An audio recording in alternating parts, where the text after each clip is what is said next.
Hey guys, tonight we journey into one of Numurax's most bizarre footnotes, the time Queen Lurien fell asleep and just didn't get back up. You're standing now outside her palace.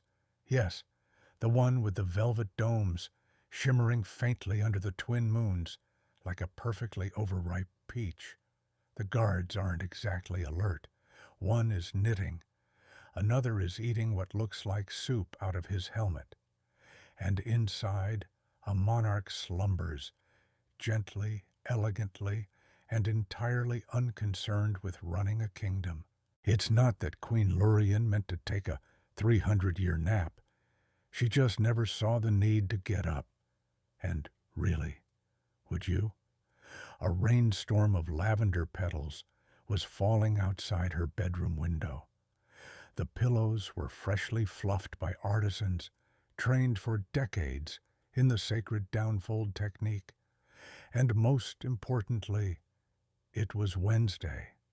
Everyone knows Wednesdays are for staying horizontal. So, before you get comfortable, take a moment to like the video and subscribe. But only if you genuinely enjoy what I do here. And hey, I'd love to know, where are you watching from? And what time is it in your corner of the world? Now, dim the lights. Maybe turn on a fan for that soft background hum. And let's ease into tonight's journey together. You step inside the palace through tall doors, made entirely from compressed moonlight and pearwood. They don't creak. They sigh.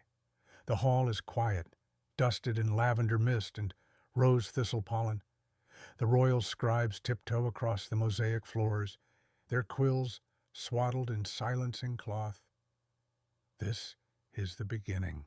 Queen Lurien, beloved across Numurax for her diplomatic hugs and her tendency to forgive tax fraud if the offender baked well, had ruled peacefully for 43 years, until the day she politely requested just one nap. She had eaten 2 spoonfuls, too many of the royal mushroom stew, sighed deeply, walked to her chamber, and never emerged. Naturally, the first 24 hours were filled with calm concern. The Royal Sleep Monitoring Guild, RSMG, was summoned. They checked her breath, steady, her posture, excellent, her eyebrows, serene. The high somnologist declared she was comfortably adrift upon the dream river, and everyone clapped awkwardly.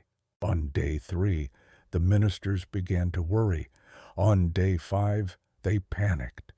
And by day 7, Numurax was effectively being governed by 3 dueling factions: the Tea Council, the Bureau of Royal Pajamas, and a rather aggressive pigeon who had declared himself regent.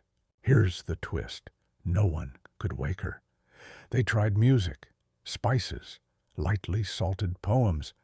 A small team even painted the entire ceiling of her chamber with scenes from her favorite bedtime fables.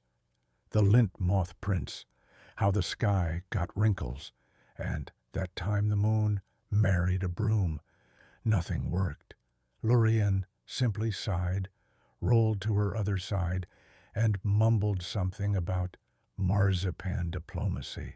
Now, this is where things go from adorable to geopolitically awkward, because no one had written a legal clause for monarch entering meditative coma-like nap.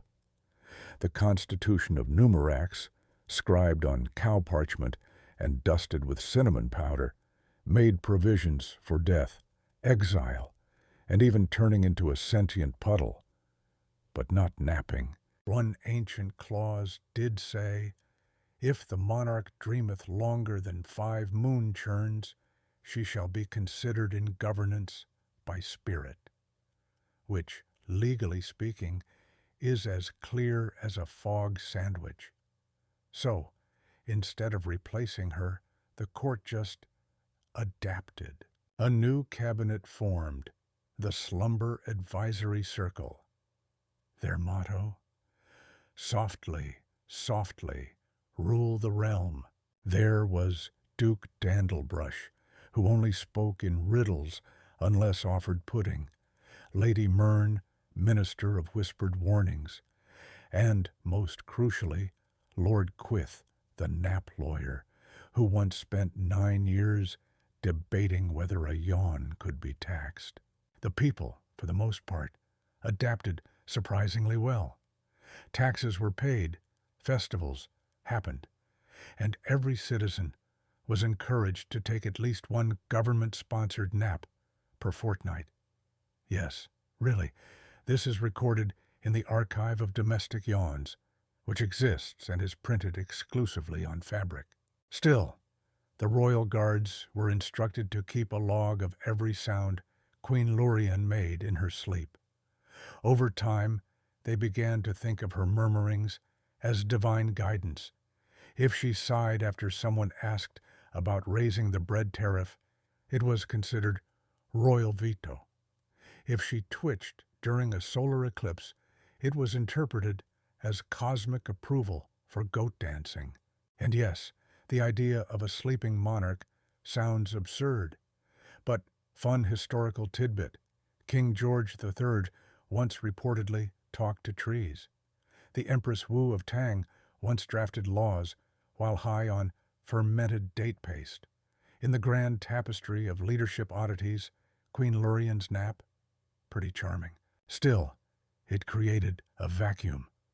Power-hungry nobles, bless them, tried to seize influence, but were constantly thwarted by the Queen's wildly loyal fan base. Citizens left cookies by the palace gates. Artists painted dream portraits of her wrapped in starlight. A group of passionate bakers in South Numurax started a religion called the Order of the Rising Crust, believing the Queen was dreaming them better bread recipes from the astral plane. Even stranger, the crops began growing more abundantly. Trade flourished, crime dropped. The Dream Age, they called it. Scholars still argue whether Lurien's presence, restful as it was, radiated a kind of gentle psychic stability across the realm, or maybe everyone was just too sleepy to commit fraud. You pass the chamber door now, peeking in. There she is, Queen Lurien, hair spread across 12 pillows, each embroidered with a different phase of the moon. A faint smile on her lips in one hand, a spoon in the other, a napkin embroidered with the phrase, "Wake me when the stars run out." And outside, the kingdom stretches on, holding its breath, balancing delicately between bureaucratic chaos and the most peaceful era Numurax has ever known. All because one woman was very, very tired. You're still in the royal hallway, but now the walls have softened, not literally, though in Numurax anything is possible. But in atmosphere, the velvet banners hang lower, the candles seem to burn with a more relaxed flicker, and beyond the grand chamber doors, the kingdom is learning how to rule itself quietly.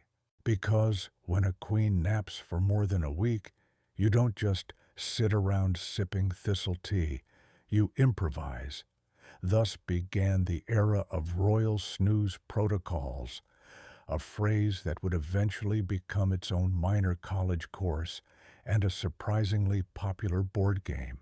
At first, the inner council met every day to monitor the nap. This was a formal affair involving charts, official dream theorists, and at least one rooster whose job was simply to not crow. His name was Minister Cluckles. He wore a cravat. The meetings took place in the velvet cabinet room, which smelled faintly of pear custard and carried a permanent air of polite confusion. Around the circular table sat Lady Pruff of Pillows, who'd built a minor empire around thread count debates. High Advisor Myrndl, who began every sentence with theoretically speaking, Sir Whib, who hadn't slept since the Queen's nap began, and was slowly becoming part chair. And of course, the goose. Yes, that goose. His name was Frand, and though he had never spoken a word, gooses rarely do, he'd wandered into the meeting on day 2 and simply stayed. Over time, his glare came to represent veto power. Historians still argue whether Frand was enchanted, wildly intelligent, or just too well fed to leave. The first official protocol was simple: keep things quiet. Literally. Loud speech was banned within a 3-mile radius of the palace. Bell towers were repurposed as libraries. Even applause was replaced with slow, respectful finger wiggling. The second, every act of governance had to include a sleep alignment clause. This meant, does this action preserve the Queen's rest, match her likely dreams, or at the very least, not wake her? Example, a noble requested to build a cannon foundry near the palace. Denied, with the comment, Lurien dreams of waterfalls, not war tools. Another tried to host a juggling dragon festival. Approved, but with the caveat that the dragons must juggle silently, preferably with clouds. Now, as with any bureaucracy, the situation grew increasingly elaborate. Entire departments popped up. You walk by the Office of Whispered Permits, where citizens apply to sneeze within the city. Inside the Bureau of Sleep-Adjacent Ethics, philosophers argue over whether dreams count as policy input. One particularly heated debate arose around tea. Numurax was a kingdom powered, socially, politically, sometimes chemically, by tea, and yet the brewing of certain energetic blends near the Queen's wing was declared risky. So the court devised a new rule: all stimulating beverages must be brewed in underground kettles, connected via a series of steam tunnels that historians still haven't mapped completely. One tunnel was found to lead directly to a bakery in the western marshes. No one questioned it. And then came the royal pillow rotation schedule. You probably think, oh, surely they just left her be. Ha! No. Every 13 days, her pillows were to be gently rotated and refluffed by the Guild of Certified Fluffers, a unionized group of artisans trained in the 6 styles of cushion alchemy. Each fluffer took a vow of silence, wore socks blessed by the goddess of down, and had to pass the feather whisper test, in which they had to identify goose feathers by touch alone, blindfolded during a lullaby. But even with all these efforts, tension brewed.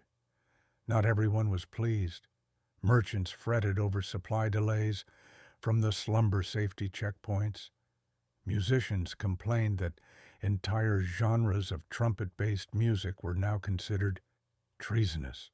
One bard was nearly arrested for accidentally strumming in allegro. And the palace staff? Their lives were turned upside down.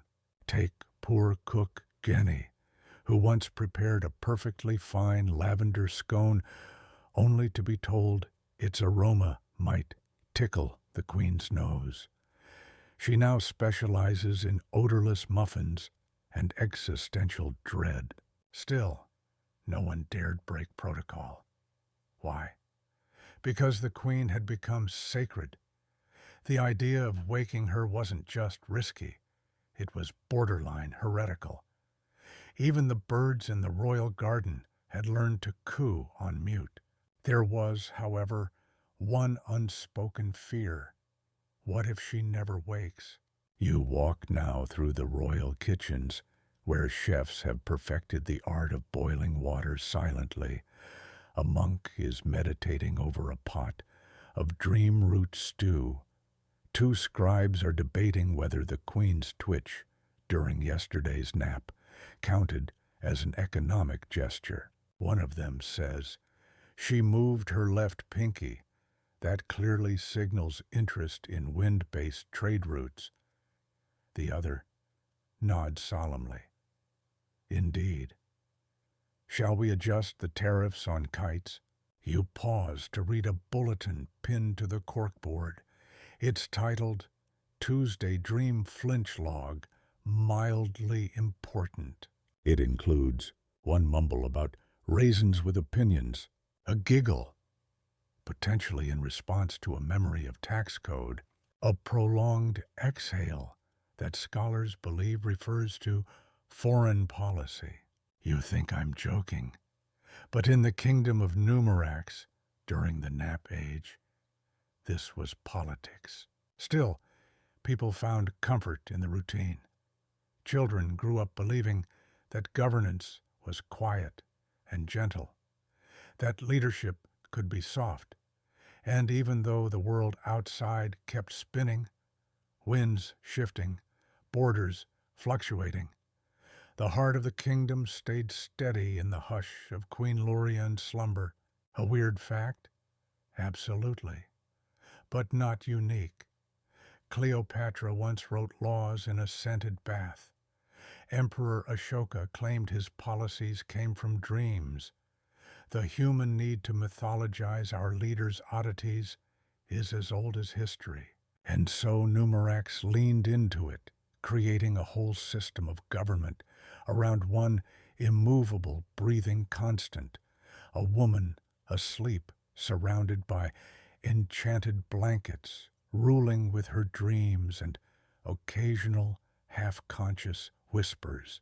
And yes, Fran the goose was still there, watching, judging, probably plotting. You're stepping into a workshop now. No ordinary one, mind you. This is the Royal Pillow Hall, a vaulted, sun-dappled cathedral of fluff, where the air smells faintly of linen oil and crushed marigold. Rows upon rows of artisans glide about in socks so soft they make clouds jealous. They don't speak. They nod. They stitch. They hum lullabies without a single note. Why? Because Queen Lurien's nap did more than inspire quiet policy. It launched an entire economic renaissance centered on one glorious, overstuffed object, the pillow. The moment word spread that the queen had fallen asleep, merchants scrambled. Some wept, some shouted, and one particularly ambitious textile baron from South Numurax reportedly fainted into a bolt of muslin and woke up an hour later with a billion-ducat idea. Luxury pillows, not just for royalty, for everyone. And so began the golden age of Numuraxi pillow-making. Pillow makers rose from obscure craftsmen to high society icons. Every noble wanted one. Hand-stitched, down-filled, lavender-scented dream pads, embossed with soft silver thread and tagged as approved for use near her drowsy majesty. Naturally, a guild formed. You pass a framed copy of their oath now, carved into willow wood and fluffed with lace. I vow to cushion with care, to plump with pride, to never underfill nor overfrill, and to always serve the dreaming crown with humble softness. The Guild of Royal Cushioners employed over 3,000 artisans at its peak. Feathers became more valuable than gold. Entire estates were sold to fund the acquisition of first pluck goose down from the sacred marshes of Plonde. Historians still argue whether this economic boom was sustainable. Some claim It diverted resources from vital industries like bridge repair and sock button manufacture. Others point to a 113-year stretch of total employment, zero inflation, and the universally accepted truth that everyone just slept better. Of course, not all pillows were created equal. You peek into a back room, the chamber of experiments. Here, artisans toiled over bizarre innovations. A pillow that emitted whale sounds when you sneezed, one infused with the dreams of retired weather wizards. The controversial reverse pillow, made entirely of stiff bark and sold as an ironic art piece. It flopped, literally. One legendary piece remains locked behind glass, the pillow of infinite yield. Supposedly, no matter how many feathers you plucked from it, it remained full. Likely a myth, but every now and then, the guild hosts a feather-counting competition just to be sure. You stroll past looms, weaving dream weave, an ultra-fine, memory-sensitive fabric that adjusts texture based on your mood. A sign reads, "Do not pet the prototypes. They remember." Then there's the Festival of Fluff, which began innocently, an annual celebration of the guild's success, featuring soft dessert competitions and a ceremonial first toss of the pillow laureate into a haystack. It escalated. By year 20, the parade involved 60 floats, 3 feather-shaped airships, and a 12-foot marshmallow effigy of Queen Lurien that gently snored. But with popularity came imitation. You duck into a darker wing of the workshop, the Hall of Counterfeits. This is where the guild keeps examples of the bootleg fluff products that nearly crashed the economy. Among them, the faux Lurien, a brick wrapped in linen, the Napstone 6000, which vibrated until it exploded, a scandalous neck pillow shaped like the Queen's foot, banned in 78 provinces. The problem grew so severe that the Crown instituted a pillow authenticity seal, a tiny hummingbird feather embedded in every licensed cushion. Unplucked, of course. It chirped softly when exposed to lies. Yes, really. This obsession rippled into culture, too. You pass paintings of pillow-laden landscapes, entire poems written in sleepy meter. One tavern song, still banned in the Western Isles, rhymed fluff with tough and was deemed too emotionally stirring for public performance. Even the Numuraxi military adapted. Soldiers now slept on combat cushions between battles, trained to strike and snore in rhythmic cycles. According to one battlefield tale, a squadron once lulled a rampaging troll to sleep by flinging goose-down grenades. Did it happen? Probably not. But it's still dramatized in at least 7 puppet plays. Economists from other nations visited in awe. Envoys from the Crystal Confederacy tried and failed to replicate the system. Their pillows leaked bees. The merfolk of Zalem attempted underwater dream cushions, but found seafoam structurally unreliable. Yet here, in Numurax, things only got sleepier and better. Of course, the centerpiece of all this was Queen Lurien herself. Her nap had become myth. People began whispering that the longer she slept, the more vibrant their dreams became. Scholars at the Dream Institute theorized that her subconscious had connected to the kingdom's collective mind. One even suggested she was dreaming Numurax into being. Every sheepfold, every yawning cat, every strangely wise toddler who spoke only in riddles. And so, The pillowed throne, Lurien's grand napping seat, became the axis of both faith and commerce. Once a week, a guild master would present her with a new offering, a pillow designed to outcomfort the last. She never stirred, but on one occasion it said she mumbled, squishier. That artisan was knighted, their family's crest, a feather wrestling a cloud. You turn now toward a quiet alcove, a shrine, really. People leave offerings here, spools of thread, feathers of exotic hues, even lullabies written in calligraphy. A child is sleeping on a bench, cradling a tiny cushion shaped like a hedgehog. The air is so peaceful, you nearly drift off too, but you push forward, deeper into the palace, where the next layer of this dream kingdom awaits. And all of this, every economic boom, every whispered poem, every festival float, because one monarch loved naps a little too much. The hallway you're in now has no guards, no doors, even, just veils of silk, that part before you like tired curtains. You've entered the quietest wing of the palace, the Whisper Courts, a place so hush-happy it makes libraries look rowdy. Here, diplomacy became an art of gestures, yawns, and deliberate sighs, because with Queen Lurien asleep just a few corridors away, shouting matches between rival dukes were frowned upon.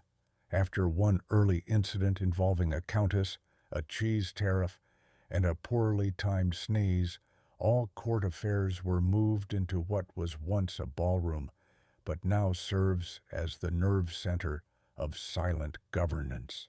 It's oddly beautiful. Sunlight filters through fabric, the color of old lullabies. Court scribes shuffle past wearing gowns that rustle like leaves. Every noble carries a whisper stick, a wand-like device that, when tapped once, means approval, and twice means you absolute fool. These sticks come in a wide variety. Some are carved from moon ash and wrapped in baby bat fur. Others emit a soft ding when flicked, a sound considered borderline scandalous if heard during afternoon sessions. You settle into a pillowed bench and watch as today's session unfolds. The Marquis of South Finch yawns dramatically at the Earl of Dustmere, who responds by folding his hands into a gesture that clearly means, we both know your aqueduct project is compensating for something. Scribes dart in and out, scribbling notes on parchment infused with hush leaf, a plant that naturally muffles sound when handled. Every phrase is passed from person to person like a secret, folded with such precision that reading it is almost ceremonial. A bored baroness starts knitting mid-negotiation.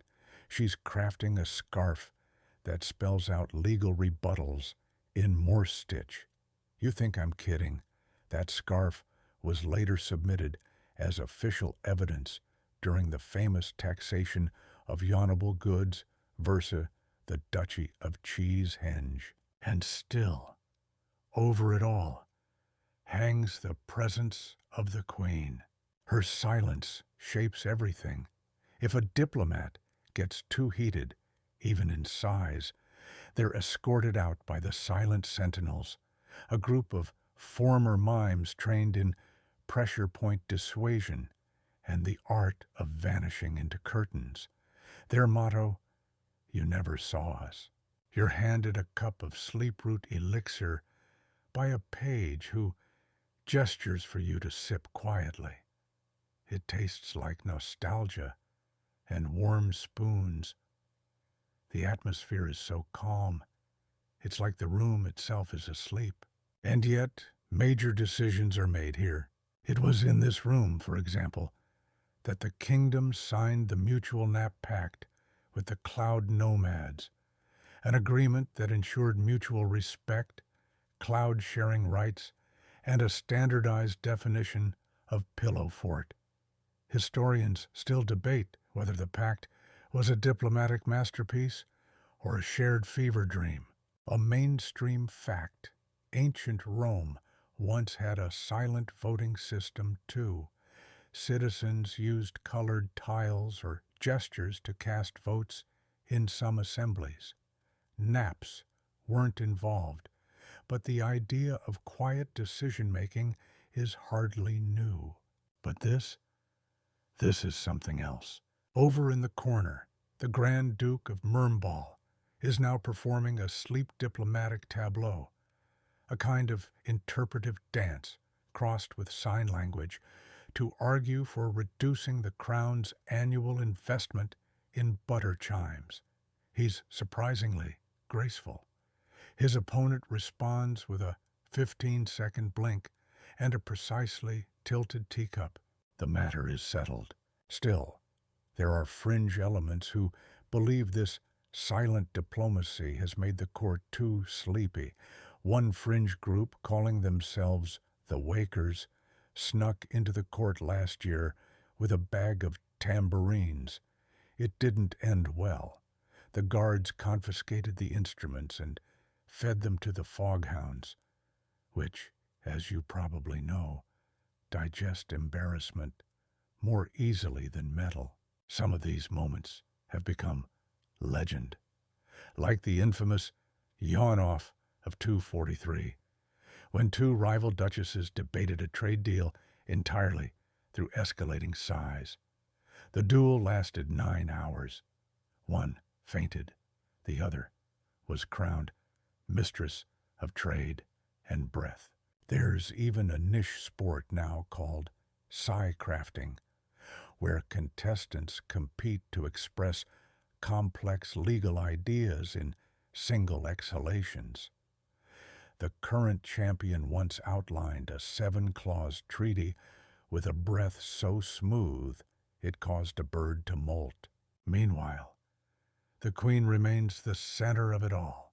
She mumbles in her sleep once a week, perhaps twice, and those whispers are considered as legally binding as any crown-sealed decree. If she mutters, "No more cheese stairs," the court meets within the hour to issue edicts against dairy-based architecture. This happened. The stairs remain, but they're now officially non-stair dairy installations. The question remains, does she know? Some say she's dreaming the court itself, that her subconscious is staging an opera of governance through metaphor and mumbled soup recipes. Others argue that her murmurs are nonsense, pure sleep gibberish. But the system works because it believes in her. There's a mainstream debate in real-world historical circles. Did the Oracle of Delphi know what she was saying? Or was it the interpreters who gave her ramblings meaning? Same idea here, except in this case, the oracle is on her 109,532nd nap, and her official interpreter is a talking tulip named Glenn. Glenn quit, by the way, said the pressure was too root-heavy. Back in the whisper courts, someone knocks over a vase. It shatters with a gasp. Everyone freezes. A page writes audible error on a slip of paper and places it in the apology jar. You're handed a pamphlet titled Advanced Yawning as Persuasion, a guide. It's not satire. It's required reading. And so, the day passes, not with shouts, but with gestures, not with speeches, but with shared silence. And you begin to wonder, maybe this is how governance should feel. Gentle, humble, a little ridiculous. The queen shifts once in her chamber. The court pauses. waits. Then, in perfect synchronicity, 114 people exhale. The meeting resumes. You've wandered now into the archives beneath the palace, a spiraling library carved into a hillside, its walls stuffed with scrolls, ledgers, and the occasional overly opinionated moth. This is the Department of Feather Finance, home of one of Numurax's most infamous economic developments, the pillow tax. Yes, you heard that right. When your monarch has been asleep for 27 consecutive harvests and shows no signs of waking, the treasury starts to yawn. At first, the kingdom was fine. Trade boomed thanks to the sleep economy. Pillow exports, calming teas, whisper-proof fabric. But luxury alone can't run a nation. The coffers needed filling, and that's when someone, historians still argue whether it was Minister Grohl or just a clerk with a sense of humor, proposed a radical idea. Tax the very thing the Queen had made sacred. Feathers, not the bird, not the pillow, but the feathers themselves. The logic? Everyone in Numurax owned at least a few, especially the new middle-class fluff enthusiasts.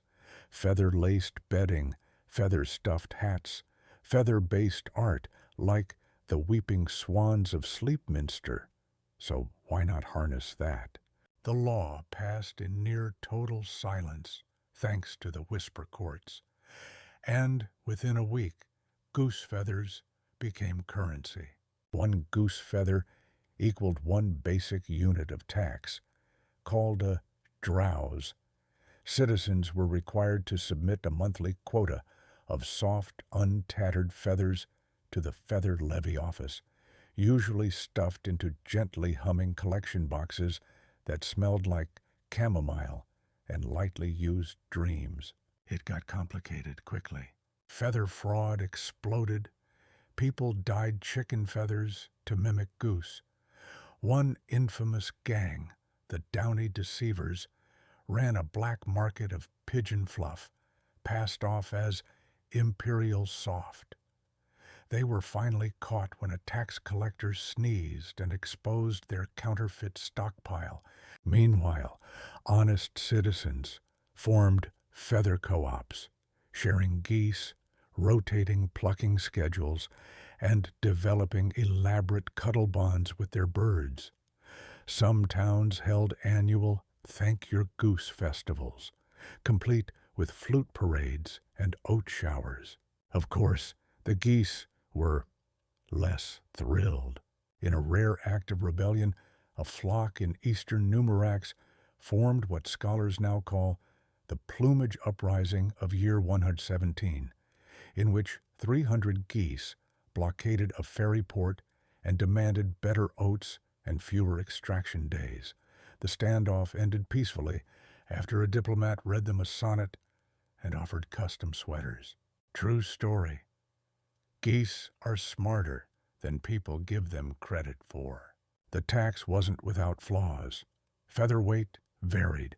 Some nobles began hoarding rare double-curl feathers as a status symbol. A market crashed when someone claimed owl fluff was 10 times more potent in dreams. This turned out to be false, and the owl bubble popped hard. It's still taught in finance classes. Then came the feather ledger debacle, when a sleepy scribe misrecorded a decimal and accidentally taxed the entire village of Mern, 3 years of feathers in 1 week. The town complied, though. They just grew very bald chickens. You stop at a display in the archive showing tax models. There's a diagram titled Feather Bracket Inflation, a pillow-top timeline. It includes a steep rise in fluff value during the Queen's 100th nap year, a flattening curve during the snore recession, when people stopped caring about premium pillows and just used their cats A spike labeled Tickle Panic of year 206. No further context is given. Strangely, the tax worked. The Treasury swelled again. Infrastructure projects resumed. The famous floating tea houses were completed on time and under budget, largely due to being paid in surplus goose fluff. A mainstream comparison. Think of medieval England's window tax. People bricked up their windows to avoid paying. Here in Numurax, people hid feathers in soup tureens and buried them in whisper gardens. Same energy, slightly more charming. Of course, the aristocracy found loopholes. One count registered all 300 of his decorative peacocks as non-taxable religious mascots. Another claimed his pillows were family heirlooms and therefore sacred. Both cases are still technically unresolved. A few enterprising citizens got creative. A bard named Nellie Featherdown began composing feather operas, musical performances where the audience paid in fluff. The operas were surprisingly popular. Her most famous piece, Goose Interrupted, a tragic tale of love, sleep, and molting. Eventually, the tax-inspired fashion. You walk past mannequins now draped in elaborate feathered cloaks. One is wearing the infamous bureaucrat's boa, made from 1,000 individual tax receipts, each stitched into a single quill.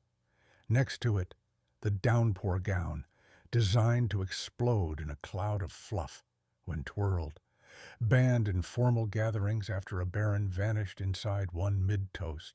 Meanwhile, Queen Lurien remained blissfully unaware of all this. Or did she?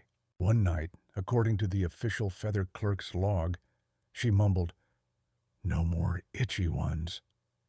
This triggered a review of the entire pillow industry and led to a kingdom-wide ban on scratchy imported stuffing. Coincidence? Possibly. But the Feather Guild changed all their branding overnight to Royal Skin Approved, just to be safe. Back in the archive, a sign reads, "Feathers are not refundable. Dreams are." Below it is a small donation box labeled "For Retired Geese." A little girl tiptoes up, drops in a single curled plume, and bows. So you see, in Numurax, even taxes are soft, a little ridiculous, and weirdly touching. You fluff your collar as you step into the next corridor. A goose waddles by. It looks at you. Judging? Maybe. But you're tax exempt, at least for tonight. You follow the feather-lined corridor upward now, stepping carefully past frescoes that ripple ever so slightly, as if even the walls are mid-dream. The hallway opens to a vast observatory dome. At its center stands a single spiraling brass device, the somnometer, engineered to record one singular thing. Queen Lurien snores. Soft, rhythmic, faintly floral, but still snores. You might think, surely that's too minor a thing to study. Not in Numurax. Here, the Queen's nightly breathing patterns became national headlines, complete with charts, commentaries, and highly subjective interpretations from something called the Monastic Order of Dream Tuners. You peer through a small window where the actual snores, recorded magically onto strips of dreaming parchment, are being analyzed by monks in robes so puffy they might be wearable duvets. They sit in silence.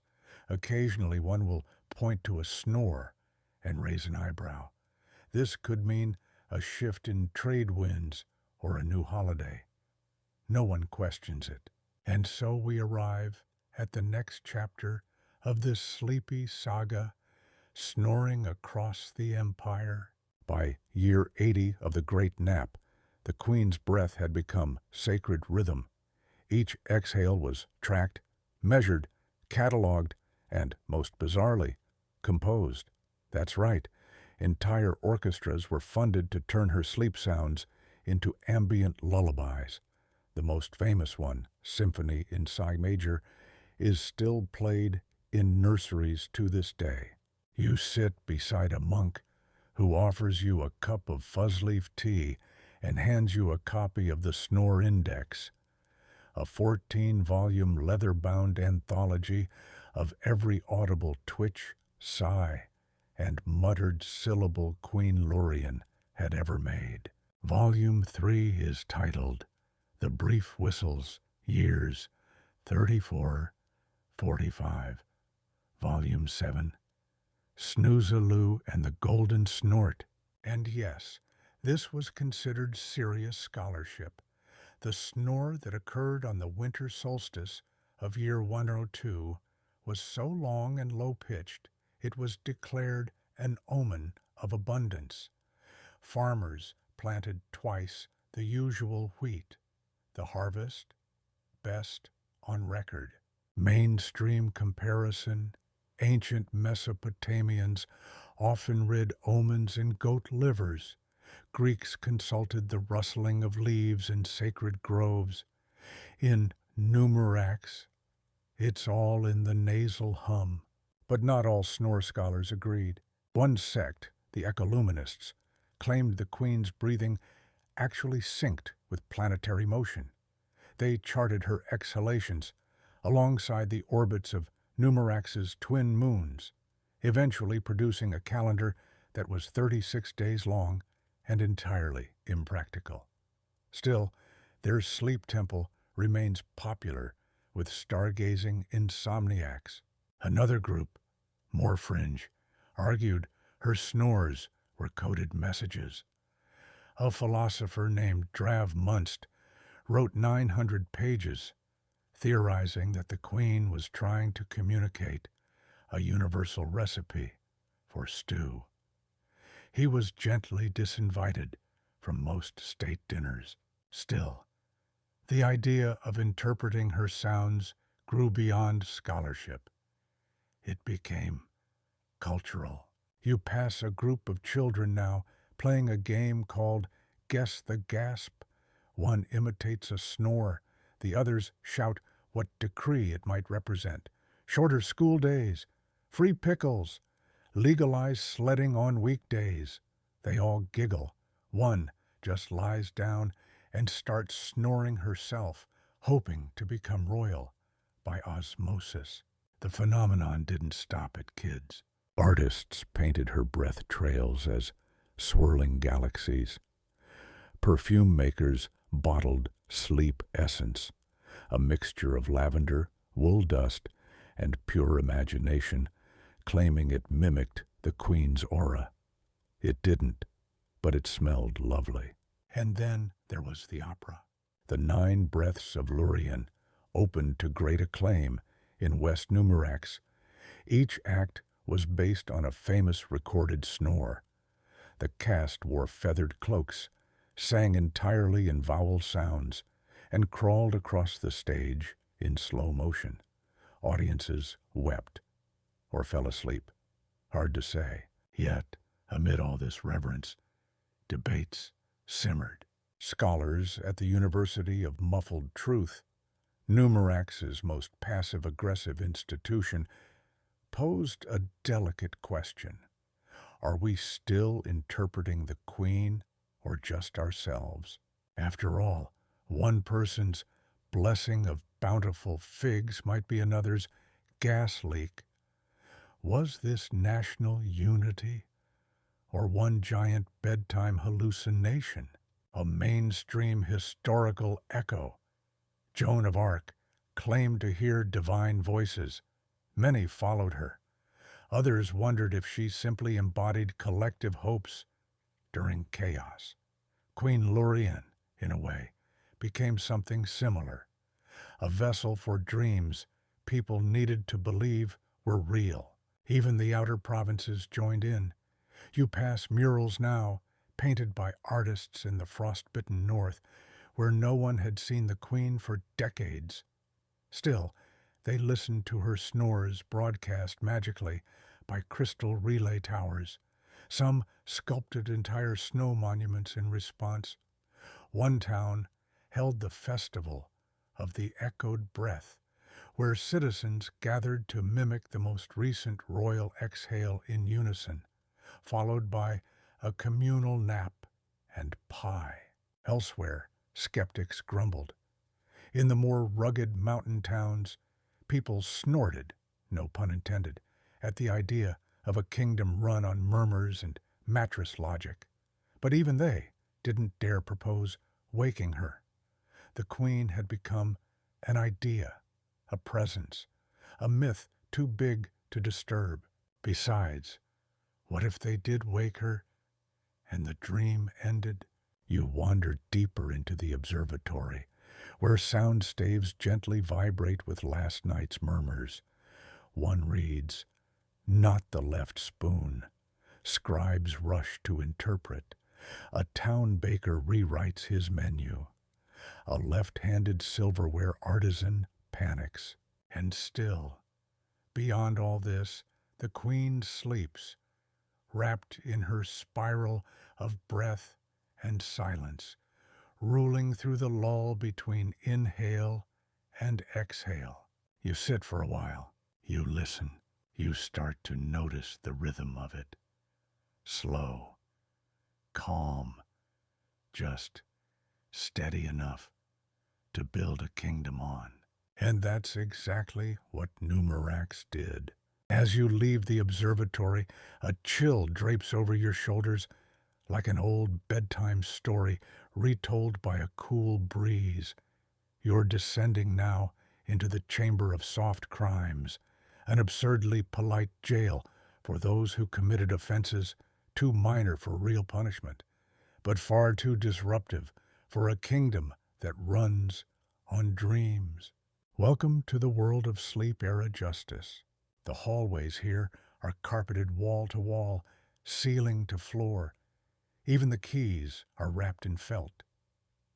A guard nods to you, mid-yawn, offering you a brochure titled Murmur-Based Legal Philosophy, a beginner's glossary. You don't read it, but you do note the chapters include the law of the loud spoon, when coughing becomes treason, intent to startle, legal precedents, case study, Sir Norn and the noisy shoes. Yes, shoes.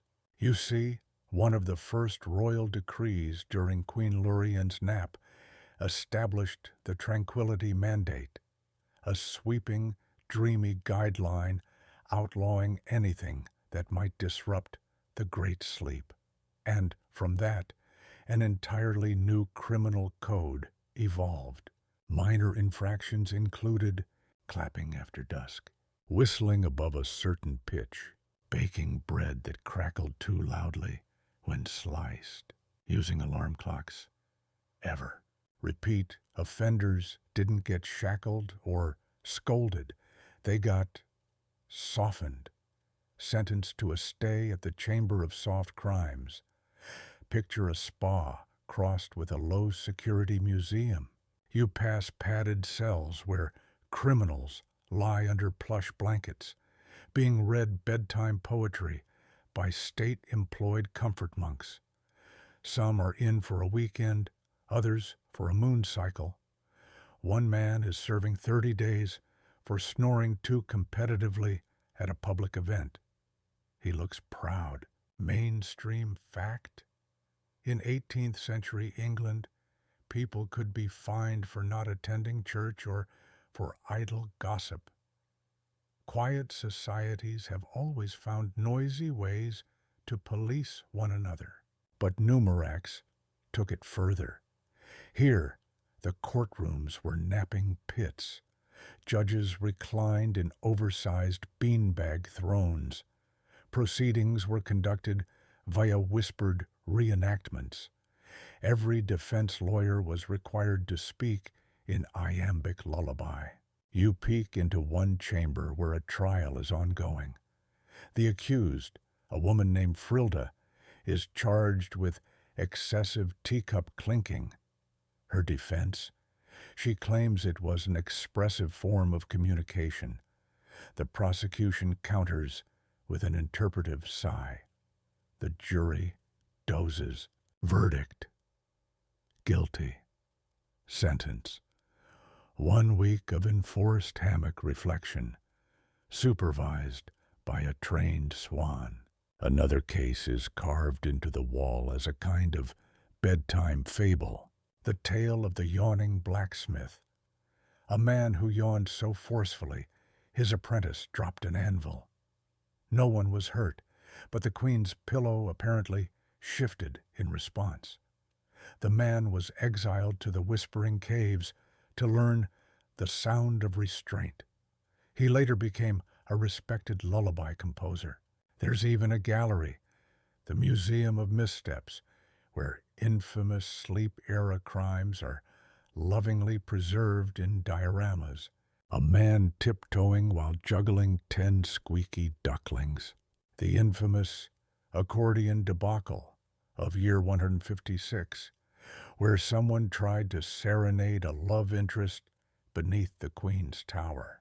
A merchant selling wake-up cider, now banned under the Too Zesty Act. Yet, oddly, punishment here was rarely cruel. The idea wasn't shame, it was redirection. A belief that even noisy people can learn softness, given enough quilts and chamomile. Of course, some rebelled. You enter a shadowy section now. Less spa, more basement poetry club. This was home to the Restless, an underground group of philosophical rowdies who believed sleep had become tyranny. They held secret debates in wind tunnels, wore jangly jewelry on purpose, and once published a pamphlet titled, "What if we all just talked normally again?" The response? A state-issued bedtime story titled, "Hush Now, Trevor." Trevor was their leader. He eventually joined a pottery guild. Historians still argue whether the Restless were genuine freedom fighters or just tired of whispering. Their legacy is unclear, though one did invent the whisper harmonica, now a children's toy. You stop at a mural depicting Queen Lurien's dream of justice, an enormous painting where the queen slumbers while scales of fluff float above her. On one side, a man wrapped in wool. On the other, a cat looking vaguely guilty. The plaque reads, "May her dreams be fairer than our laws." It's worth noting, Numurax's system wasn't perfect. Some crimes went unaddressed, hidden beneath layers of formality. Power still leaned rich. But in many ways, this was the gentlest legal code in known history. You walk past a hallway lined with reform lounges. Inside, former offenders sip tea, compose apology haikus, or sit with therapy ducks. It's hard to say whether they're being punished or pampered. Possibly both.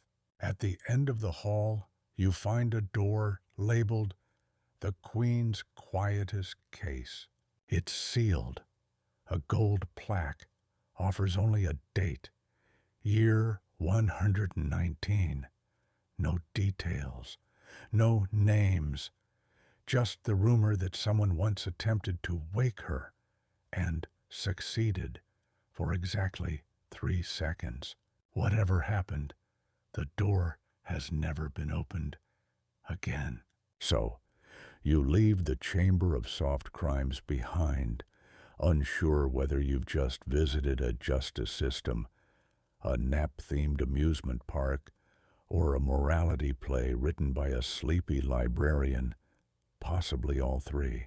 But one thing's certain, Numurax believes in kindness, even for the unruly, especially for the loud. Because here, even justice wears slippers. The air changes as you climb once more. Thicker now, warmer, and oddly scented with honeyed parchment and sleeping ink. You've arrived at the School of Dream Correspondence, Numurax's oldest institution of long-distance education, and perhaps its strangest. Why? Because it only teaches sleep writing. Imagine a college where all essays are written mid-nap, where students are graded on legibility of dream thoughts, and where the primary form of communication is via enchanted notebooks that scribble themselves while you snooze. Welcome to the softest academy in the realm. You pass a dormitory window where a young scholar is currently drooling onto a pillow. Above their head floats a shimmering line of script, and then the marmalade dragon whispered, "Your tax return is due." It's being automatically transcribed into a floating notebook nearby. A nearby professor chuckles softly. Marmalade again. That's the fourth time this week. This is what happens when your monarch naps for centuries. People begin to believe that dreams themselves might be a legitimate, maybe even superior form of knowledge. And so, the school was born, founded around year 67 of Lurien's nap. It was originally a finishing academy for pillow artisans, but when one particularly gifted student dreamed an entire new dialect of poetic law during a lunchtime snooze, the curriculum shifted. Fast. Now it offers degrees in sleep calligraphy, ambient logic, and yawning mathematics, intro to hypnopoetics, snoratory studies, the rhetoric of mumbling, dream ethics. If you hurt someone in a dream, do you apologize? Real-world parallel? There's a tradition in Tibetan Buddhism called dream yoga, where monks train to be aware inside dreams for spiritual practice. Also, Salvador Dali used to nap with a spoon so that when he dropped it, he'd wake just in time to capture dream ideas. Numurax. They institutionalize the whole process. You peer into a lecture hall where students slouch in hammocks, quills tied to their fingers with silk threads.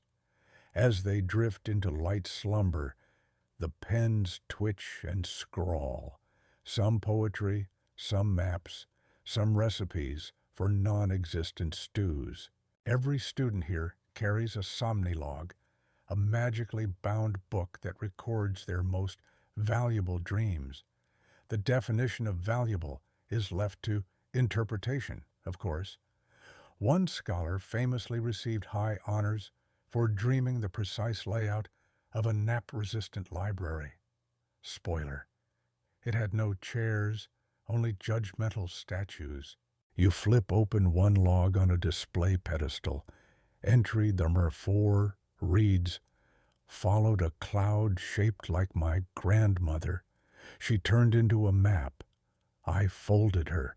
She still complained about the corners." A sticky note beside it reads, "Distinction-level creativity. Good cloud management." Of course, not all dream writing is gold. The lower vaults hold the failed pages archive, dreams so confusing or unsettling that they were sealed away. One dream involved a monarchy of sentient puddings. Another described a universe made entirely of stairs, where no one knew what down meant. You feel a bit dizzy just thinking about it. And then there's the Sleep Debating Society. Picture it. Two students lying side by side, half dozing, connected by a pillow channel spell. Each must make their argument using only subconscious metaphors. The crowd watches illusions flicker above their heads, flickering images of wolves in waistcoats and weeping turnips, and then votes for the more compelling dream. One famous debate involved the ethics of waking the queen. The pro side dreamt of a desert flower blooming in snow. The con side conjured a sky full of slowly vanishing stars. The con side won, barely. As you walk past the administrative wing, a quiet grove where secretaries nap beside snoring filing cabinets, you notice a mural titled "The Queen's Final Paper." Legend has it that Queen Lurien herself once submitted a dream to the school. It arrived in a golden envelope, unsmudged, bearing the royal seal, and smelling faintly of mint and bedtime. It contained only 4 words: "Please let me be." It was accepted instantly and given a grade of 10, framed, untouched since. Some say this was proof she's aware, engaged even, in shaping the kingdom with her subconscious. Others believe it was a prank by a rogue night owl archivist. Historians, of course, still argue. As you step into the Alumni Hall of Remembered Ideas, you see holographic replays of the greatest dream contributions in school history. The spherical city, the gentle rebellion of blankets, a tax code written entirely in smells. Each one began in sleep and reshaped part of Numurax forever. But what if you don't dream? The school offers remedial imagining for students with flat or overly practical minds. Sessions include staring at clouds until they speak to you, listening to cheese age in complete darkness, and cuddling goats named after emotions. The final chamber is perhaps the most moving, the library of never-written stories. Here, floating ink blots dance across empty pages, waiting for someone, anyone, to dream them into being. You lie down. A book opens near your head, just blank enough to be curious, just soft enough to lull you toward possibilities. In Numurax, knowledge isn't just read, it's slept through. Your feet bring you now to a field, open, misty, and humming with distant lullabies. No walls, no gates, just rows of winding paths lined with wildflowers and stone markers. You've reached the garden of forgotten professions, where the lost jobs of Numurax are gently remembered, and occasionally reenacted by sleepy volunteers in costume. Here, beneath trees that bend as if bowing, lie the tales of trades, so peculiar, so soothingly unnecessary. They could only have flourished under the long, drowsy shadow of Queen Lurien's slumber. At the entrance, a sign reads, "Welcome, dreamer. Please whisper. The grass remembers sounds." To your left, a man is polishing a weathered wooden spoon. A plaque identifies him as a royal yawn timer, a once vital position tasked with measuring the quality and pace of every yawn performed at court events. Their standard: smooth opening, gentle peak, tapering sigh. Any yawn deemed sharp or squeaky was subject to retraction. Down a path of moss and memory, you spot another figure, the certified drape fluffer, whose entire life revolved around ensuring that royal bed curtains fell with the precise level of languid drape. There was an official metric. It involved breeze angles and 3 types of velvet. You might laugh, but these jobs mattered in a world where silence was law and comfort was currency. Mainstream history is no stranger to this. In medieval France, there was a position called groom of the stool, someone whose job it was to manage the king's toilet breaks. In ancient China, dream interpreters were employed in the imperial court, logging and explaining the emperor's nighttime visions. Numurax just leaned fully into the sleepy logic. You wander to the pajama embellisher's nook, a sunny bench where tailors once hand-stitched lullaby lyrics into the hems of royal nightwear. You run your finger along a phrase. Softly now, the kingdom sighs. Nearby, a garden bed is planted in the shape of a pillow. A guide tells you this was maintained by the seasonal drowse forecaster who predicted shifts in royal sleep patterns based on cloud formations, tea temperature, and sparrow gossip. One notably forecasted the Queen's rollover in year 129, 6 days before it happened. She retired immediately afterward, saying she'd peaked too early. You sit at a stone bench across from a volunteer dressed as a dream milk curator. He offers you a pretend ladle of air and explains that in the early nap years, Numurax citizens believed consuming milk from dream-fed cows could transfer their visions into yours.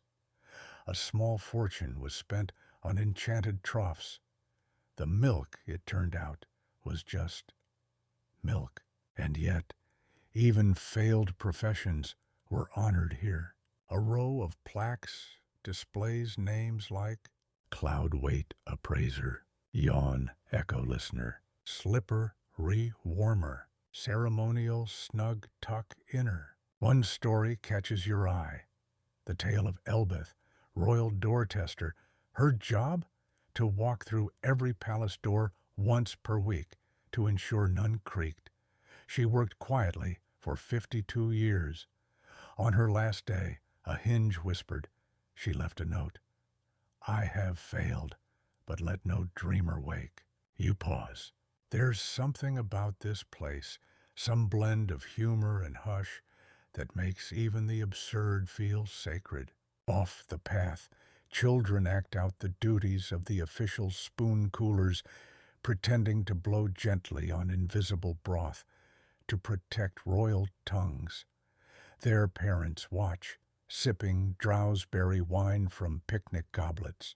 A wandering bard strums a snore harp, a stringed instrument designed to lull instead of rouse. It produces only the softest notes. One particularly long chord causes a nearby squirrel to nap mid-scamper. You stroll to the Ministry of Mid-Nap Correction, a small gazebo where uniformed staff once charted royal posture during naps. If the Queen's arm drifted above optimal angle, they gently adjusted the pillow beneath her. The tools of their trade, tiny feather wedges and slow-motion diagrams, are now on display behind glass. Historians still argue whether the profession was necessary or just ceremonial. But like all things in Numurax, that debate is performed exclusively through soft marionette plays and interpretive snoring. In a grove at the far edge of the garden sits the Pillow Census Pavilion. This is where, once a decade, every household was required to report the exact number and quality of their pillows. The data was used to assess national dream readiness, and sometimes it led to reforms. One census revealed the western provinces were overstuffing, resulting in dream bloat. A new law limited fill density per capita. You sip a mild herbal cordial from a dreamberry stand and settle onto a moss-lined bench, watching reenactors quietly flub lines in a play titled The Sneeze Heard Round the Feather Hall. Everyone applauds with finger snaps and silent bows. The sun begins to dip behind trees shaped like dozing elephants. Fireflies flicker. A small plaque reads, "These professions may be gone, but their comfort lingers still." You wonder, as you stretch your toes, how many of today's jobs will be remembered this kindly, and whether the world outside Numurax could ever value absurd softness this much. Probably not. But here, everything is part of the dream. Even those who once fluffed the drapes. You awake, not fully, just enough to feel your feet again, and find yourself atop a gentle hill overlooking a village that seems stitched from the very fabric of slumber. Thatched roofs curve like upturned spoons. Chimneys puff wisps of lavender smoke.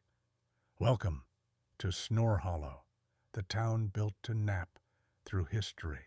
This is where the pillow tax was first collected. The whisper courts held their seasonal retreats, and most famously, the town clock tower refused to tick for over 200 years. No one fixed it. They just adjusted their sense of time. You walk past rows of houses, each painted in hues approved by the National Sleep Board. Marshmallow mist, gentle goose, drowsy apricot, and nocturne beige. There are no alarm bells here, just the chime of warm spoons against teacups. That's how mornings begin. A baker waves from his window. He's kneading dough with closed eyes and humming a tune once believed to shorten dreams by 10 seconds. His shop is called Rising Loaf, Sleeping Crumb. On the window, a sign reads, "Open-ish." This town has perfected daily life under the nap. You pass by the public nap deck, a wide wooden platform shaded by linen sails where townsfolk lie down after lunch. There's a strict etiquette here. No snuggling unless invited, and never, ever uncork a fizzy drink. The mayor of Snore Hollow, a cat named Murmur, elected unanimously after curling into a ballot box and purring for 6 consecutive hours. His official duties include sunbeam inspections, decree napping, and passive-aggressive blinking at visitors from noisier towns. And still, Queen Lurien slumbers far above, the great sleeper in the sky, guiding daily life not through laws, but through lull. Mainstream echo. In ancient Japan, the Heian court revolved around poetic timing and subtle aesthetics. Status was determined by taste, grace, and one's ability to write dreamy calligraphy. Snore Hollow would have fit right in, except with more fluff. You stop at a stall selling snoozeberries, a local fruit rumored to enhance dreams of floating. The vendor whispers, "First one's free if you promise to blink slowly." You do. It tastes like soft lightning. Next is the Hush Smith's Forge, the only smithy that doesn't clang. Here, tools are made of enchanted bronze that hum when disturbed. You pick up a spoon that gently sings lullabies if it detects tension. It's labeled conflict-averse cutlery. down the cobblestone path, past the hall of blanket arbitration, you spot a mother teaching her child the 5 sacred yawns, each used for a different social scenario. The greeting yawn, the disagreeing yawn, the empathetic yawn, the I'm listening but sleeping yawn, and the rare, mysterious queen's yawn, used only once at royal ceremonies to bless new pajamas. It's tradition, it's ritual, it's relaxing. You glance upward toward the hills. A slow-moving tram winds along the path, one of the famed doze cars that ferry Snore Hollow residents to various low-urgency destinations. They run on dream steam, fueled by warm water, moon glow, and unspoken wishes. They always arrive early or late, but never exactly on time. That would be rude. Along the tram route lies the festival field, currently being prepared for the annual Dream Lantern Bloom. Every citizen crafts a lantern infused with a single sleeping thought. At dusk, they're released into the sky, and watchers try to interpret the shapes as omens.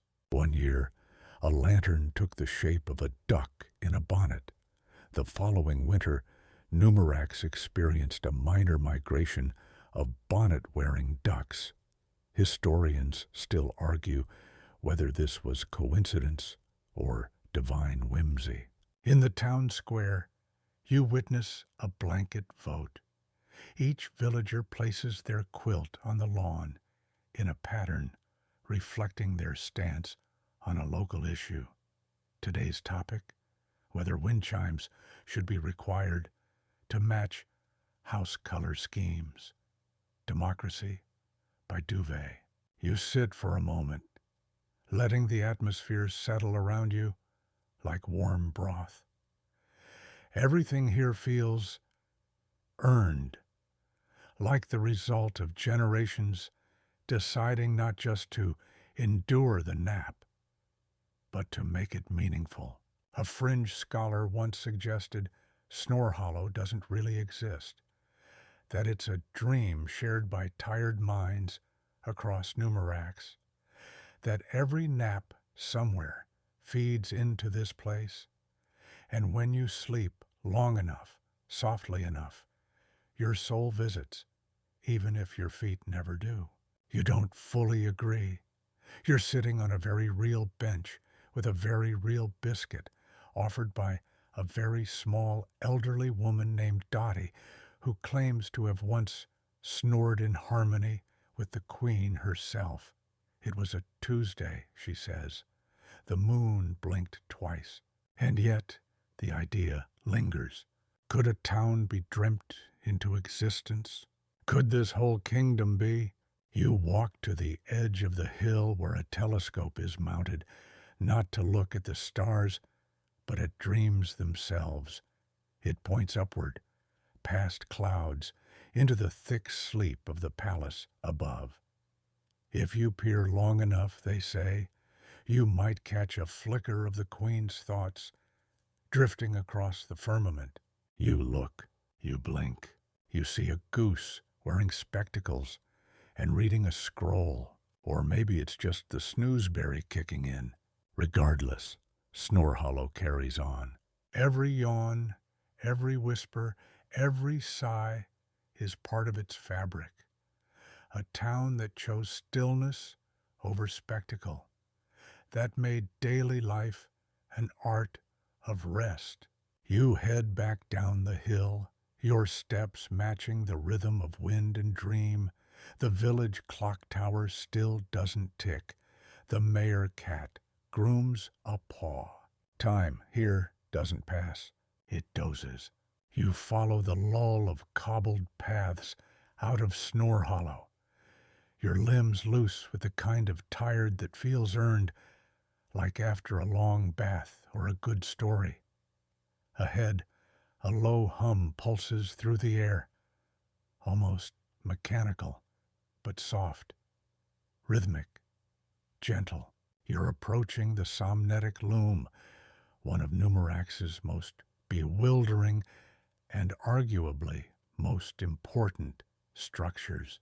It's a building, a machine, and a belief system, all in one. Its purpose? To weave the Queen's dreams into physical thread. Yes, really. You cross a small bridge over a stream filled with floating petals. The loom rises ahead, a cathedral of silk and brass, gears turning slowly in open air, their teeth padded in lamb's wool to reduce noise. Giant spindles spin themselves. No one speaks inside. Even the birds perched on the window frames seem to chirp in whispers. Inside, dream weavers work in near trance, their eyes half shut. Their fingers move as if remembering a pattern from another life. Each spool contains a color unnamed by any outside Numurax, hues like Wimbury, first snore gray, and the pause before a murmur. So, how does it work? The Queen dreams. Her subconscious emits a kind of resonance, an ambient field of gentle imagination. The loom, enchanted by sleep mages generations ago, captures that resonance and converts it into somnothread, a fabric infused with whatever emotion or story she was dreaming at the time. One bolt might radiate the memory of a lazy summer. Another, the sound of someone you miss humming to you while baking. One infamous roll of somnothread made everyone who touched it briefly remember being a very well-loved cat. A real-world parallel. Think of dream journals, art therapy, or even wearable tech that tracks emotion. This is that, but made cozy. Of course, there are skeptics. Some say the loom weaves nothing but well-marketed fancy string. Others argue that any dream captured and bottled loses its magic. But the weavers don't care. They claim their job isn't to preserve dreams, but to let them pass through. You stop before a tapestry called the Queen's Year of Rain. It's soft blue and barely shimmers. But when you stare into it, your eyes sting gently, like you've remembered something sad and safe at the same time. It was woven during year 144, when the Queen reportedly turned in her sleep for the first time in decades. A week of drizzle followed across the kingdom. Coincidence? The loom doesn't think so. Another piece catches your eye. Dream 4032, the maze of beds. This one loops endlessly into itself, threads pulling in directions that seem impossible. It was so complicated to weave that 3 apprentices fell asleep mid-spindle and woke up with new accents. They were quietly promoted. The loom isn't just about aesthetics. Somnothread is used in royal decree paper, burns itself after reading, smells like warm tea, baby blankets that calm infants before they cry, festival banners that hum lullabies if wind passes through them at just the right angle, and perhaps most famously, the pillow of remembered kindness, a gift given to mourners that lets them relive their softest hug once, only once. Then the pillow fades. You step into the thread archive, where past dreams are filed on labeled spools. Some are joyous, others confusing. One section, called The Whispering Dies, contains colors so emotionally precise they can only be used for royal ceremonies. There's a bolt labeled Hope Before Breaking. Another, that one dream where you keep missing the train but it's okay somehow. A guide in gauze slippers offers you a scrap of thread. You touch it. For half a breath, you're 10 years old again, watching clouds with someone who's been gone a long time. There's no sadness, just warmth. The thread slips from your hand like a sigh. You don't ask for more. Down one corridor, hidden from visitors, lies the spindle of silence, the oldest part of the loom, said to spin only when the queen dreams of endings. It's barely moved in centuries, but lately a few spinsters claim it trembled once, just once. Historians, of course, still argue. You exit the loom's main floor and find a quiet balcony overlooking the fields. Below, threads billow from the tower chimneys like soft ribbons, drifting lazily over the hills. Children run to catch them. Some disappear midair. Some wrap around trees. One floats directly into your hand and crumbles into stardust. Someone behind you whispers, "She's dreaming of the stars again." The idea that one woman's dreams can dress the world in beauty might sound absurd, and maybe it is. But here, in Numurax, where the wind hums and the world moves slow, it also feels right. You take one last look at the tapestries, all gently swaying to the rhythm of some giant breath you'll never quite hear, but always feel. And then you turn, lighter somehow, and continue on. The path forward from the loom is less paved, more suggestion than street. Pebbles guide your step as the landscape subtly shifts, grass becoming velvet, shadows stretching just slightly longer than they should. Ahead, the sky begins to glimmer like someone smeared stardust over dusk. You've arrived at the waking border, a place most Numuraxians never visit, a place that technically shouldn't even exist, but it does. It's where the dream ends, or at least where it threatens to. The waking border isn't a line you can step over. It's a mood, a growing tension in the air, gentle but persistent, like a forgotten to-do list whispering from the back of your mind. You pass a windmill that spins slower the harder you stare at it. Beside it, a warning sign carved in wood. Here, we remember we are awake. The citizens of Numurax do not live here. No one builds homes at the edge of forgetting. But every once in a while, someone wanders out, curious, lonely, or called by dreams that end with open eyes. They come looking for the exit bell. It's real, it exists, and it's never been rung. Cast from a silver alloy, said to come from the queen's cradle, the bell sits under a glass dome, unpolished and quiet. Legend has it that if rung, the queen will wake. Just like that. Just open her eyes, and all this, Numurax, the nap kingdom, the dream laws, the pillow tax, snore hollow, will end or begin again. No one agrees. Mainstream echo.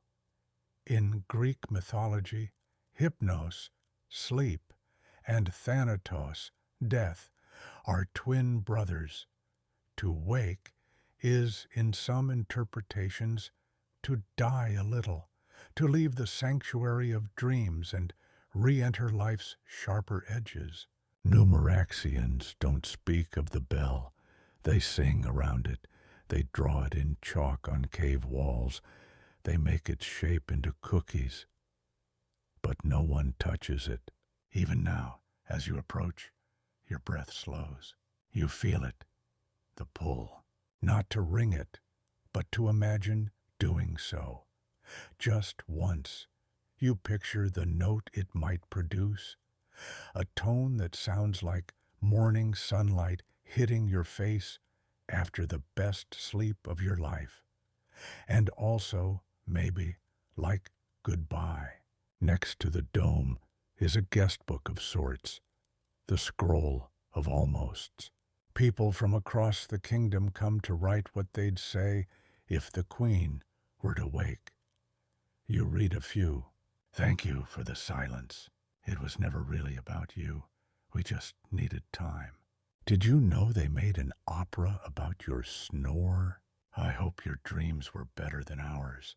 Further down the border, strange landmarks dot the horizon.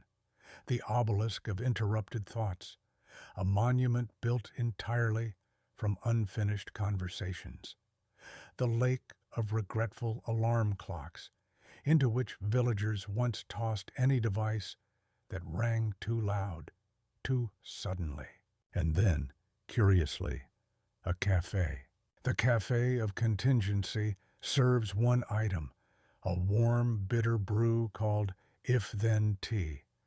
It's said to help you imagine futures that never were, what life might have been like if the queen had ruled awake, if she'd declared war, or love, or simply insisted on standing up once in a while. You sip it. The tea tastes like unfinished poems and newly sharpened pencils. Here at the edge, even logic begins to hum. You find a pile of shoes left behind by those who came close to waking and chose to stay. A plaque reads, "To those who remembered the weight of souls and decided to float instead." And still the bell waits. One scholar, the kind who wears too many scarves and asks rhetorical questions at parties, once argued that the bell is a metaphor, that it doesn't wake the queen, it wakes you, that by ringing it, you abandon the luxury of dreaming and accept the inconvenience of consciousness. But the kingdom never tested this theory. Why? Because as the queen sleeps, the people are safe. There are no invasions, no taxes beyond the pillow, no loud parades, no real hardship. Life moves slow. Mistakes are padded. Time glides rather than ticks. The queen dreams. And so the kingdom endures. And yet, every now and then, a wind shifts, a snorer pauses, a sleeper stirs, the loom hiccups, the cat-mayor in Snore Hollow glares at the moon too long, and someone, somewhere, wonders what happens if she wakes up and doesn't like what we've become. Or worse, what if she likes it too much and decides to keep dreaming forever? There's no answer. You stare up at the bell, breath shallow. Its surface is flawless. No dust, no fingerprints. It seems to absorb the stars themselves, reflecting only possibility. You don't ring it, but you hear it. Just a little. Not with your ears, but in the way your heartbeat shifts, the way your memories rearrange to make room for something that almost happened. Then the moment passes. The wind carries a note from Snore Hollow's chime-free tower. Someone's baking again. The bell remains unrung, and you step back from the edge, because Numurax is not done dreaming yet. As you drift back from the waking border, the atmosphere thickens, not with fog or fear, but with something warmer, softer, like the final stretch of a long, slow exhale. Ahead lies the one structure in Numurax that never quite stands still, the Royal Cradle Observatory, built not to see, but to listen.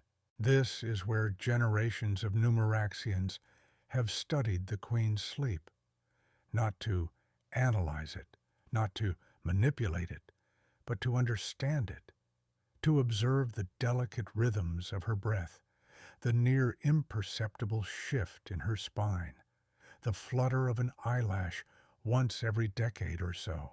It sits on the highest hill in the kingdom, surrounded by a ring of floating stones that chime when touched by moonlight.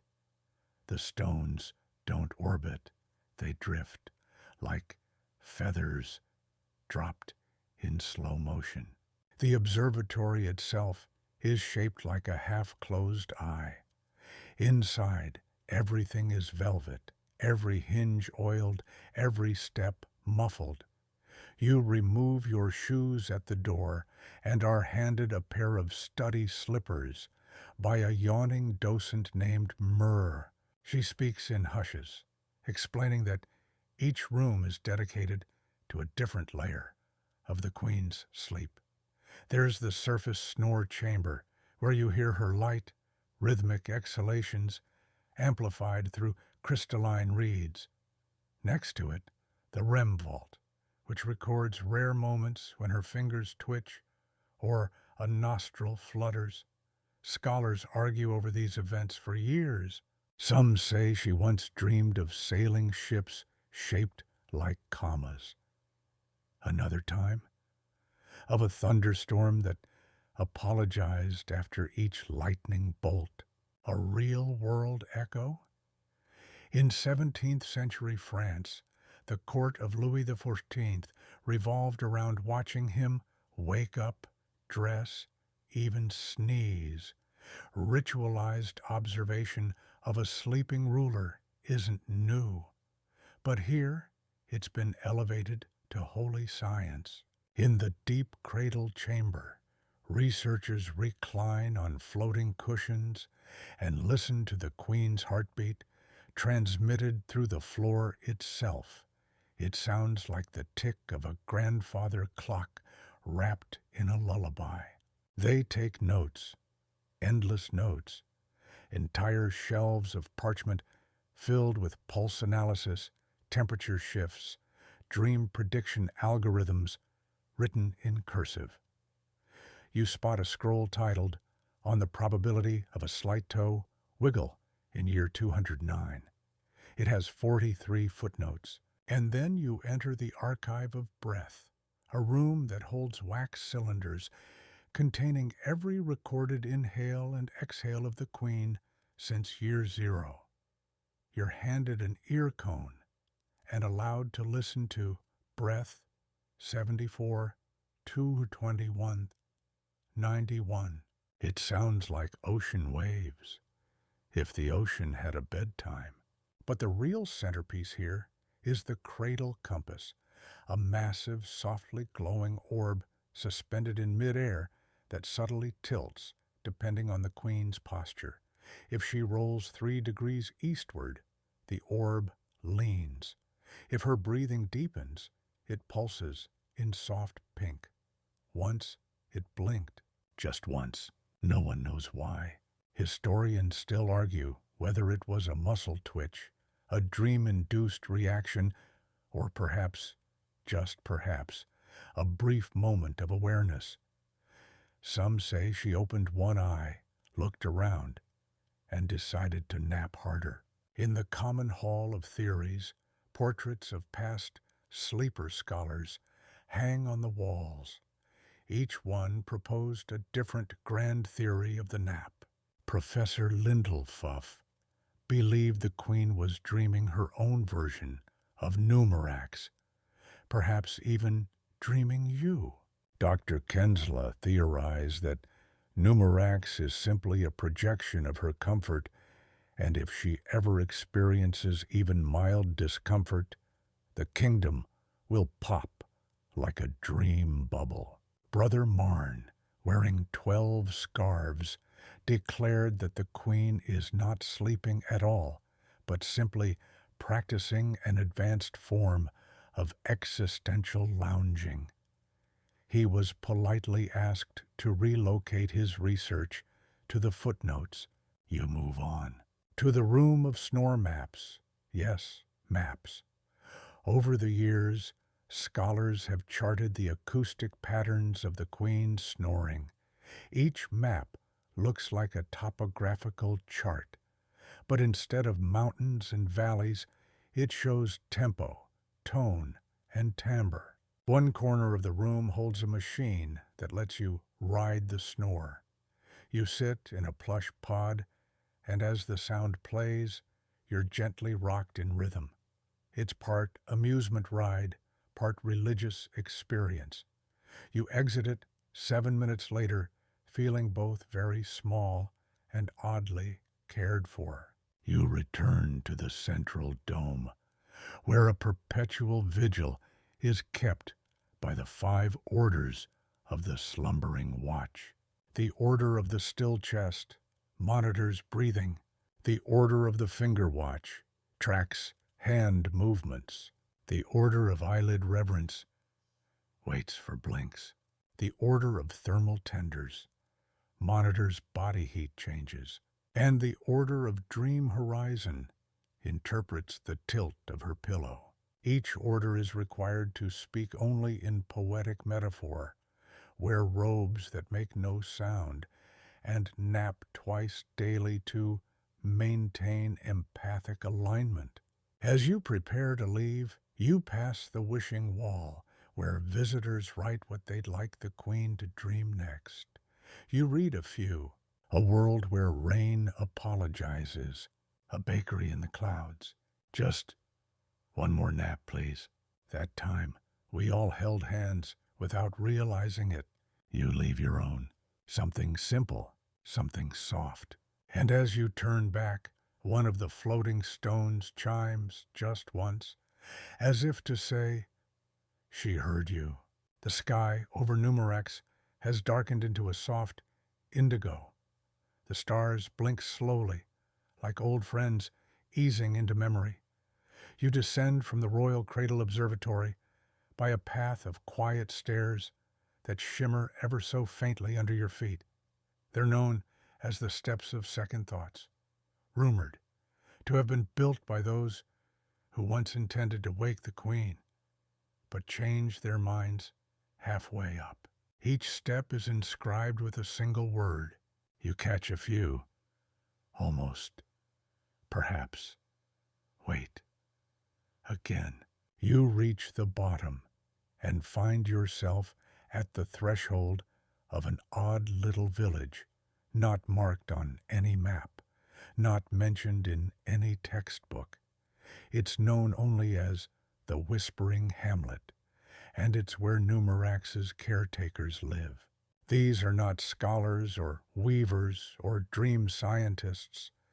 They are the quiet hands behind the curtains, the pillow turners, tea coolers, dream lantern dusters, and slipper reshapers, the folk who make the nap possible. You walk through narrow alleys lit by lanterns shaped like half-closed eyes. The air smells like cinnamon, old wool, and something faintly magical, like lullabies left on a windowsill overnight.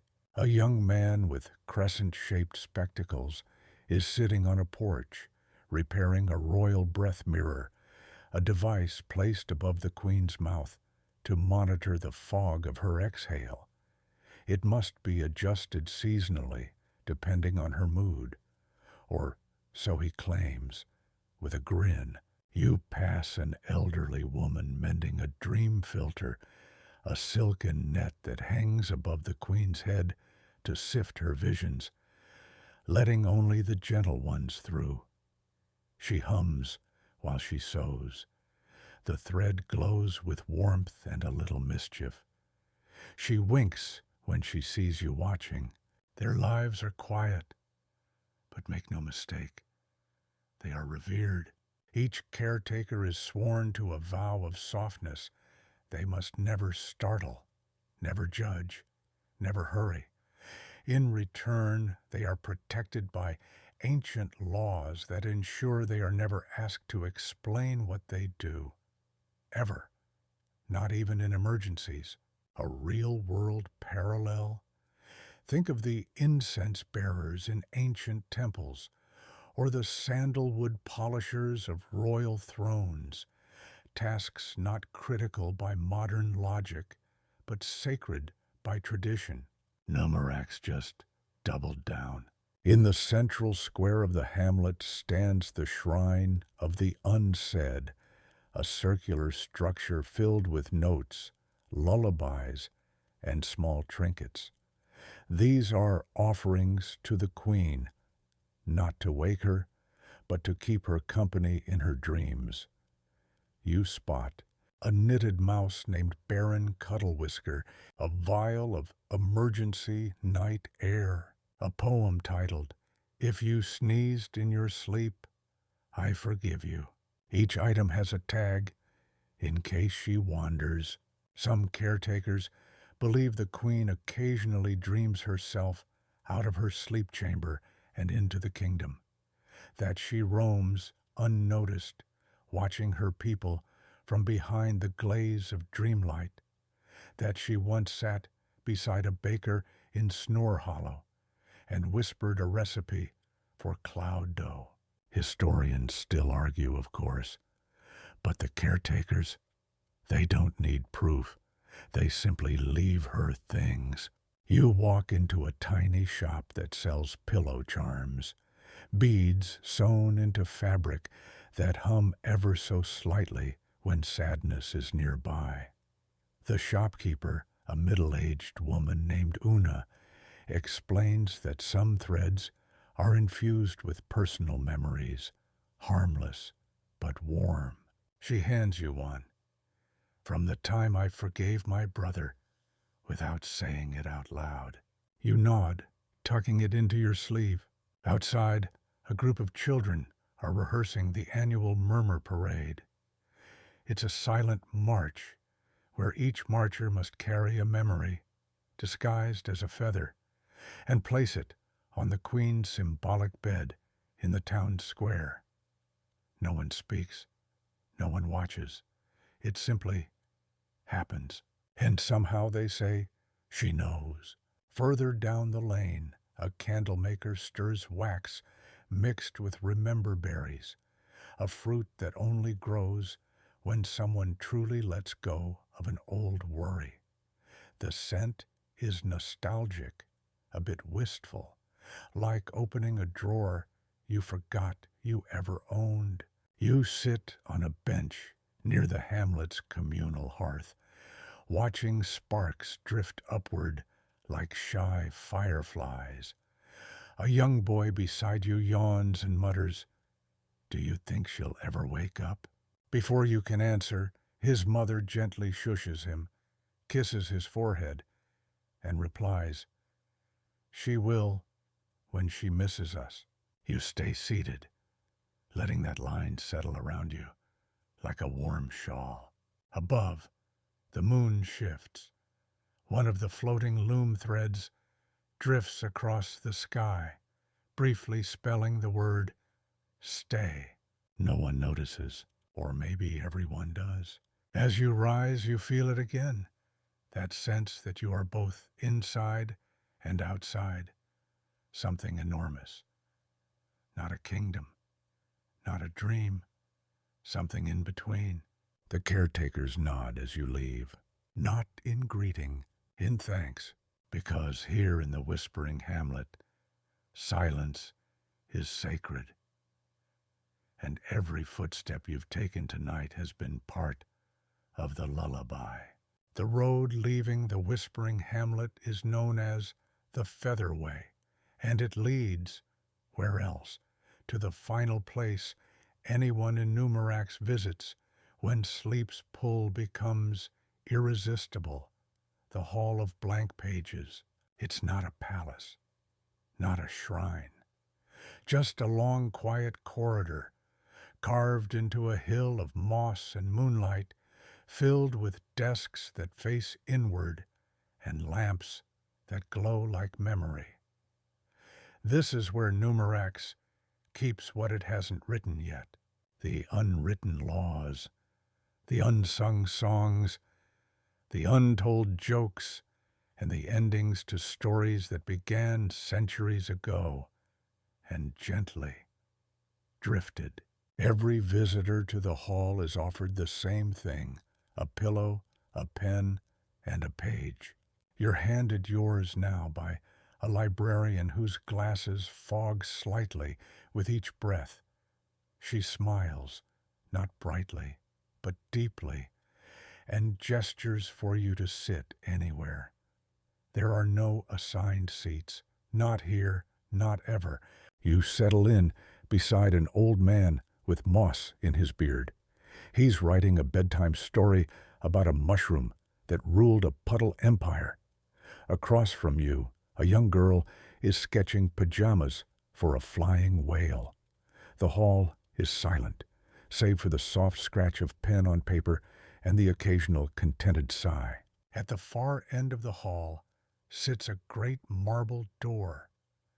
No one has opened it, not because it's locked, there's no lock, but because everyone knows what's behind it. The Queen's last dream, or her first. The terms are interchangeable. Some scholars think it's the blueprint of Numurax, drawn before the world was spun into fabric. Others believe it's a single word so peaceful that hearing it would make you forget your name, but in a good way. One child once claimed she heard the door whisper her bedtime back to her in her own mother's voice. Historians, of course, still argue. You take up your pen and begin to write. You don't know what yet, but the hall doesn't mind. It's the intention that matters here. Every word, real or imagined, gets added to the ever-growing Librarium Somniorum, the Library of Sleepings. They say when the Queen wakes, she'll read it all in one breath. You pause to look at the page beside you. Someone has written in soft charcoal, "Dear Queen, we've been okay. You didn't miss much, but you made all of it better." The ink smudges slightly when you blink. You remember the loom and the bell and the floating stones. You remember the duck in the bonnet, the cat mayor, the boy at the whispering hamlet. And now, here, as your eyes grow heavier and the featherlight silence wraps itself around your spine, you remember why this all mattered. Because dreams don't need purpose. They just need to be held. The hall begins to dim itself, slowly, gently, until only your lamp glows. The librarian smiles again, this time with closed eyes. You feel your pen slip from your fingers, the page you were writing on. It folds itself into a bird and flies toward the marble door. And then, as if summoned by nothing more than your deepest exhale, the final chime of the night begins to ring, not from a bell, but from within the hill itself, as if the earth is breathing in time with you. The Queen still sleeps, but you're almost there. Wind down 300 words, and now, as the stars above Numurax sigh in their great celestial rhythm, and the Queen's breath gently hums through the seams of the world, your journey begins to slow. Your body, wherever it may lie, sinks just a bit deeper. Your thoughts no longer drift from place to place, but pause, settle, fade. The kingdom of Numurax, with its dreamy cities, its soft laws, its rituals of rest, folds itself neatly, like a blanket, across your imagination. There is nothing sharp here, nothing loud, just the rhythm of breath and the softness of stories remembered half late and half asleep. That goose in a bonnet, it's still waddling somewhere. The cat mayor is purring from his windowsill, watching fireflies blink Morse code lullabies. The loom spins the dream of your fingers, holding this very moment. And the hall of blank pages keeps your memory gently filed beside 1,000 others. You did not disturb the bell. You did not ask the queen to wake, but you walked her kingdom, and that is enough. Let yourself float now. Let the thread of this tale wrap around you, light as mist. Let the names fade, and the colors melt, and the pillows remember you. Whatever waits for you in your sleep, let it be soft. Let it be still. And if you find yourself wandering through Numurax again, remember, you were welcome there once. You will be welcome again. Good night, traveler. Sweet dreams.